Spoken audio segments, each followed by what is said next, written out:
আব্বু যাও খাইতে চলো, আসো।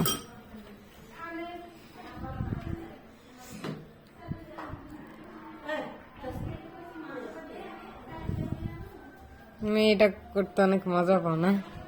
আলুর চপ, তারপরে কাবাব। আমি তো কাবাবও শিখে গেলাম।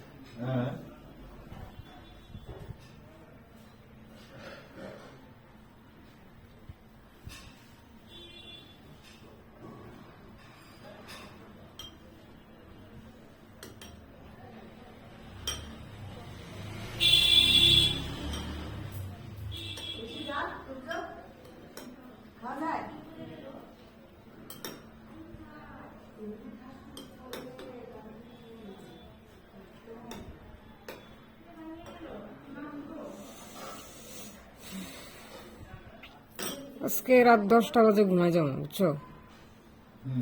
রাত 10টায় ঘুমাই যাবো।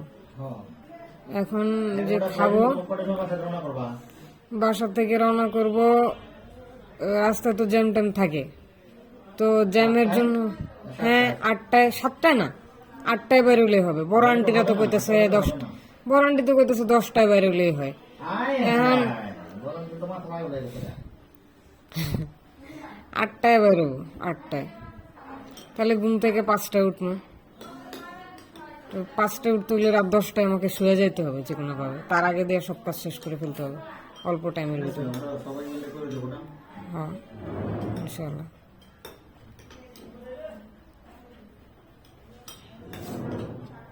এখন কি জোহরের নামাজের সময় আছে? 3টা 22 বাজে। তাহলে আমি ভাতটা খায়া যে খালি ফরজটা পড়বো আর কি। কারণ আমি অনেক টায়ার্ড ছিলাম তো। ভ্যাকসিন দেওয়ার টাইমে জোহরের নামাজের টাইম ছিল। আর আমার একসাথে 3টা ওষুধ, একে ভ্যাকসিন, 3টা 22 বাজে। একে ভ্যাকসিন, দ্বিতীয়ত হইলো তোমার ক্লোনাজিপাম, তৃতীয়ত হইলো অ্যানামেট, মেট্রোনিডাজল খেয়েছি। বারবার বাথরুমে করে যেতেছিলাম, 3বার পায়খানা করছি সকালে। খাই বলেছে, আমার কোনো সমস্যা নেই, একটু ডিজিনেস আর কি।